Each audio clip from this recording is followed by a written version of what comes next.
أعوذ بالله من الشيطان الرجيم. بسم الله الرحمن الرحيم. وقال رجل مؤمن من آل فرعون يكتم إيمانه أتقتلون رجلا أن يقول ربي الله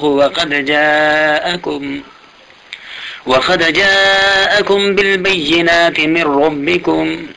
وإن يك كاذبا فعليه كذبه وإن يك صادقا يصبكم بعض الذي يعدكم إن الله لا يهدي من هو مسرف كذاب. 24ویں پارے سورہ مومن کے یہ چوتھی رکوع ہے اور یہ رکوع آیت نمبر 28 سے لے کر آیت نمبر 38 تک کے آیاتوں پر مشتمل ہے. اس رکوع سے پہلے کچھ رکوعات میں منکرین آخرت کے اللہ کے وحدانیت اور پیغمبروں کے رسالت کے انکار کا تذکرہ تھا، اور اسی انکار کے ضمن میں ان کفار نے پیغمبروں کے خلاف جو عناد اور حسد رکھا اور جس کا موقع بموقع وہ اظہار کرتے رہے، یہی سلسلہ حضور نبی کریم صلی اللہ علیہ وسلم کے ساتھ بھی درپیش تھا، جس سے طبی طور پہ رسول نبی کریم صلی اللہ علیہ وسلم کو خزن اور ملال ہوتا تھا. آپ کی تسلی کے لیے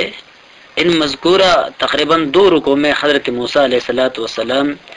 اور فرعون کا قصہ ذکر کیا گیا ہے. اس قصے میں ایک طویل مکالمہ فرعون اور قوم فرعون کے ساتھ اس بزرگ شخص کا ہے جو خود آل فرعون میں ہونے کے باوجود حضرت موسیٰ علیہ السلام کے معجزات دیکھ کر ایمان لے آیا تھا، مگر بتقاضۂ مصلحت اپنے ایمان کو اس وقت تک چھپا رکھا تھا. اس مکالمے کے وقت اس کی ایمان کا بھی ختمی اعلان کیا گیا. ائمہ تفاسیر نے اس شخص کا نام سہیلی بتلایا ہے، اور ثعلبی کے حوالے سے بروایت حضرت عبداللہ بن عباس کے اس شخص کا نام حزقیل بھی بتایا گیا ہے. حضور نبی کریم صلی اللہ علیہ وسلم کے حدیث میں ہے کہ صدیقین اللہ کے بندوں میں سے چند ایک ہو گزرے ہیں، جن میں سے ایک حبیب النجار ہے جس کا قصہ سورہ یاسین میں ہے، دوسرا رجل مومن جو آل فرعون میں ہو گزرا ہے جس کا ان آیاتوں میں تذکرہ ہے، اور تیسرے ابو بکر صدیق رضی اللہ تعالیٰ عنہ، اور وہ ان سب میں افضل ہے بحوالہ تفسیر قرطبی. حضرت موسیٰ علیہ السلام کے خلاف فرعون نے جب اپنے عزائم ظاہر کیے اپنے کابینہ یا قوم کے سرداروں کے سامنے، انہیں قوموں کے ممتاز شخصیات میں یہ ایک شخص بھی تھے جو اپنے ایمان کو چھپا رہے تھے. جب اس نے یقینی طور پہ اس بات کا اندازہ لگا لیا کہ فرعون کے عزائم موسیٰ کے بارے میں ٹھیک نہیں ہے، تو اس نے اسی مجلس میں کھل کر فرعون کے رائے اور رویے کے مخالفت کی، اور حضرت موسیٰ علیہ السلام کو بچانے کی اس نے حتی الامکان کوشش فرمائی، اور ساتھ ہی ان سرداران کو پیغام موسیٰ کی طرف متوجہ کرنے کی سعی اور کوشش بھی کی، جس سے یہ مسئلہ اخذ کیا جا سکتا ہے کہ کسی بھی مجلس کے اندر اگر مسلمانوں کے اجتماعی مفاد کے خلاف بات ہو رہی ہو اور اس مجلس کے اندر بیٹھنے والا 1 2 یا چند افراد موجود ہو، تو انہیں یہ سوچ کر چپ نہیں رہنا چاہیے کہ بھئی اکثریت کی رائے تو دوسری ہے، بلکہ ان کو اپنے اس مجلس کے اندر اپنے رائے کا اظہار کھل کے کر لینا چاہیے اور حق کو بطور حق کو ظاہر کر لینا چاہیے. باقی کوئی مانے یا نہ مانے، یہ ان کا دین اور ایمان ہے. چنانچہ ارشاد باری تعالیٰ ہے وقال رجل مؤمن من آل فرعون، اور کہا ایک مرد مومن نے جو فرعون کے لوگوں میں سے تھا، یکتم ایمانہ، جو اپنا ایمان چھپایا ہوا تھا، اس نے کہا اتقتلون رجلا، کیا تم مار ڈالتے ہو ایک ایسے شخص کو، ان یقول ربی اللہ، کہ جو کہتا ہے کہ میرا رب اللہ ہے، یعنی وہ ایک اللہ کو مانتا ہے اور ایک اللہ کی مان کر اس ایک اللہ کی ماننے کی طرف لوگوں کو دعوت دیتا ہے. اس کا گناہ صرف یہ ہے جبکہ اس کا صرف یہ دعویٰ ہی نہیں بلکہ وقد جاءکم بالبینات، وہ تمہارے پاس کلی نشانیاں لے کے آیا ہے من ربکم، تمہارے رب کی طرف سے۔ اور سنو، وَإِن يَكُ كَاذِبًا، اگر وہ جھوٹا ہے فَعَلَيْهِ كَذِبُهُ، تو اس کے جھوٹ کا وبال اسی پر پڑے گا،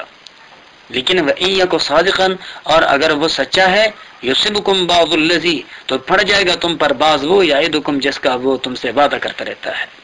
ان اللہ لا يهدي من هو مسرف كذاب، بے شک اللہ راستہ نہیں دیتا اس کو جو حد سے بڑھنے والا جھوٹ بولنے والا ہو۔ تو اس نے اپنے قوم پہ واضح کی اس حقیقت کو کہ اگر موسیٰ علیہ السلام جھوٹا ہے تو تمہیں ان کے خلاف کارروائی کرنے کی ضرورت نہیں ہے، خود اس کا جھوٹ ہی اس کے ناکام اور نامراد بنانے کے لیے کافی ہے۔ لیکن اگر وہ سچا ہے اور تم نے اس سچے بندے کے خلاف اگر کوئی قدم اٹھایا تو جو کچھ وہ بتلاتا ہے تمہارا انکار وہ تم پر عذاب بن کر نازل ہو جائے گا۔ تو بہر دو صورت تمہارے حق میں بہتر یہی ہے کہ تم اپنے آپ کو حضرت موسیٰ علیہ السلام کو اذر پہنچانے سے اور تکلیف پہنچانے سے باز رکھو۔ یا قوم، اور اے میری قوم، لکم الملک، ملک اليوم، آج تمہارے راج ہے، ظاہرین فی الارض، تم غالب ہو زمین میں، لیکن فمن ینصرنا من بأس اللہ، پھر کون مدد کرے گا ہمارا اللہ کے آفت سے، ان جاءنا، اگر وہ ہم پر آ گئی۔ قال فرعون بولنے لگا، ما اریکم، میں نہیں سمجھاتا ہوں تمہیں، الا ما ارا، مگر وہی بات کہ جس کو میں بہتر سمجھ رہا ہوں، وما اہدیکم الا سبیل الرشاد، اور میں نہیں بتلاتا تم کو مگر بھلائی کا راستہ۔ اس رجل مومن نے فرعون کے اس بات پر توجہ دیے بغیر اپنے موقف کا اظہار جاری رکھتے ہوئے وقال الذی آمن، اور کہا اس شخص نے جو ایمان والا تھا، یا قوم، اے میری قوم، انی اخاف علیکم مثل یوم الاحزاب، بے شک میں اندیشہ رکھتا ہوں تم پر گزشتہ فرقوں کے عذاب کی طرح، مثل دأب قوم، جیسے حال ہوا قوم نوح کا، وعاد، اور عاد کا، وثمود، والذین من بعدہم، اور وہ لوگ جو ان کے بعد ہو گزرے ہیں۔ وَمَا اللَّهُ يُرِيدُ ظُلْمًا لِلْعِبَادِ، اور اللہ تبارک و تعالی اپنے بندوں پر ظلم کا کوئی ارادہ نہیں رکھتا، لیکن بندے ہیں کہ اپنے لیے دنیا کے اندر ہی ظلم کے اسباب پیدا کیے جا رہے ہیں۔ وَيَا قَوْمِ، اور اے میرے قوم، اِنِّي أَخَافُ عَلَيْكُمْ يَوْمَ التَّنَادِ، بے شک میں ڈر رکھتا ہوں تم پر اس دن کے عذاب سے کہ جس دن ہر طرف آہ اور پکار ہوگی، یعنی قیامت کے، یوم تولون مدبرین، جس دن تم بھاگو گے پھیٹ پھیر کر، لیکن ما لکم من اللہ من عاصم، تمہارے لیے اللہ سے کوئی بچانا نہیں والا نہیں ہوگا۔ ومن یضلل اللہ، اور وہ جس کو اللہ غلطی میں ڈال دے، فما لہ من ہاد، بس کوئی نہیں اس کو راہ سمجھانے والا۔ وَلَقَدْ جَاءَكُمْ يُوسُفُ مِنْ قَبْلُ، اور یقیناً آ چکے تھے تمہارے پاس یوسف علیہ السلام اس سے پہلے، بالبینات، واضح دلائل لے کر، فما زلتم فی شک مما جاءکم بہ، پس برابر رہے تم شک میں اس بارے جو وہ تمہارے پاس لے کے آئے تھے۔ حضرت یوسف علیہ السلام کا اصل ملک چونکہ شام تھا، لیکن وہاں سے بھائیوں نے بھیج کر حضرت یوسف علیہ السلام کو تاجر مصر کے بازار میں لے آئے، اور یہاں عزیز مصر نے ان کو خریدا، اور پھر وقت گزرنے کے ساتھ ساتھ حضرت یوسف علیہ السلام سے یہاں کے باشندے متاثر ہونے لگے،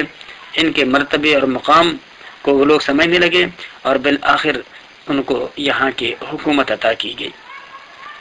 تو اس وقت حضرت یوسف علیہ السلام کے عزت اور احترام کی خاطر وہ سارے کے سارے لوگ ان کے معتقد تھے، لیکن ان میں سے کچھ لوگ وہ بھی تھے کہ جن کا پھر بھی دلوں میں شک تھا کہ بھئی یہ تو مہاجر آدمی ہے، پتہ نہیں یہ جو کچھ کہہ رہا ہے سچ بھی ہے یا کہ نہیں، لیکن